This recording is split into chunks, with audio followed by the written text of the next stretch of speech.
Here is another example based on the auto transformer. So here we have a source with 200 at an angle of 0, and I believe there is some line impedance which is 3 plus J2, and the load impedance is 20 minus J40, and he gave us the number of turns N1 and number of turns N2, coil turns, and he's asking about average power consumed by the load. All I need current passing through this load. As long as I know the current passing through the load, P equal to I square times 20 ohm will give me the average power. That I, let me take that as I2. Okay, so I'm going to solve this example by using mesh analysis. That's a lot easier. Before that, he's supposed to give us V1 and V2 and I1 and I2. He didn't give us, so I'm going to choose, here is my I1 and here is my V1. Okay, these two lines indicates that this transformer is ideal transformer. Okay, now I'm going to follow dot convention to assign positive and negative signs for V2. So I1 current is entering the dot. The dotted terminal must be positive, so we'll end up with having positive there, negative here. This must be V2.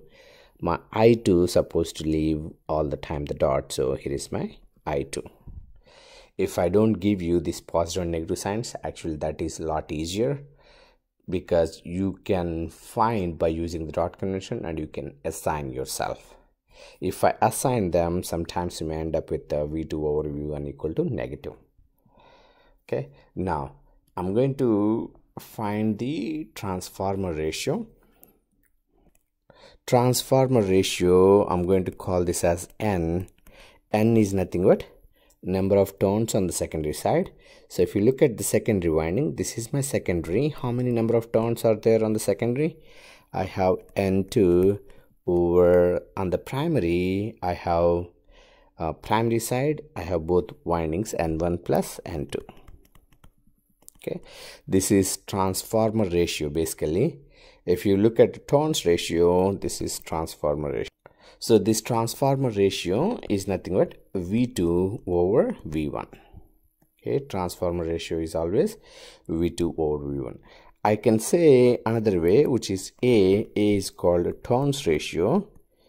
Turns ratio. A is nothing but 1 over N all the time. So turns ratio is nothing but V1 over V2. So if we look at V1 I have number of turns. If I look at from V1 side, the number of turns I have N1 plus N2 divided by number of secondary turns I have N2. Okay, so this is called turns ratio. The transformer ratio just exactly opposite to the turns ratio, but you can use either this formula or this formula. We should end up with the same answer. So in my previous examples, I used transformer ratio, so I'll go with that. V2 over V1 equal to N2 I have 1000. V1 I have 1000 plus 200, 1200. Okay, so basically V2, if I simplify this equation, 12 V2 equal to 10 V1. This is my equation 1. Now, this transformer ratio is also valid for current.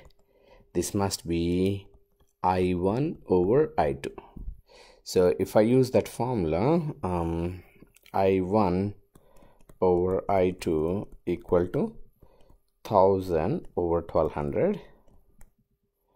So 12 I1 equal to 10 I2. This is my second equation. Now I have two equations, but at the same time I have four unknowns. Those four unknowns are, I said this is I1, so I'm going to take this loop current as I1. I said I2 here, I'm going to take this loop current as I2. So I have to have two more equations. So if you look at loop 2, I can apply KVL. If I apply KVL, V2 equal to 20 minus J40 I2. So loop 2, apply KVL. I will end up with V2 equal to 20 minus J40 times I2. And same thing, loop 1, apply KVL. If I apply KVL in loop 1, it's going to be minus 200 at an angle of 0 plus, what is the impedance I have? I have 3 plus J2, 3 plus J2 I1, 3 plus J2 I1 plus V1 equal to 0. This is my KVL equation in loop 1. So I have 4 unknowns, 4 equations. So this is my third equation and fourth equation. Now if I solve it, my goal is finding I2. To solve it, what I'm going to do in equation 4, I'm going to substitute equation 1 and equation 2. So substitute equation 1 and equation 2 in equation 4. Okay, so I will end up with minus 200 at an angle of 0 plus 3 plus J2 I1. I want to replace I1 with I2, so can I say I1 equal to 10 by 12 I2. Okay, so this is 10 by 12 I2 plus same thing with the V1. I'm going to replace that with V2, 12 over 10 V2 equal to 0. This is my fifth equation. Let me simplify fifth equation. Now after simplifying equation 5, I ended up with 2.5 plus J1.67 I2 plus 1.2 V2 equal to 200 at an angle of 0. Now the equation 3, which is 20 minus J40 I2, I moved V2 on the other side, so minus V2 equal to 0. Now I'm going to multiply this with 1.2. I will end up with so to eliminate I2, what I did, I multiplied equation 3 with 1.2. Okay, so 20 times 1.2, which is 24, minus J48 I2 and 1.2 V2. Now I'm going to add these two. These two are going to get cancelled out. Now I'll end up with so I solved equation 5 and equation 3. Actually I subtracted equation 3 from equation 5. I end up with 26.5 minus J46.33 I2 equal to 200 at an angle of 0.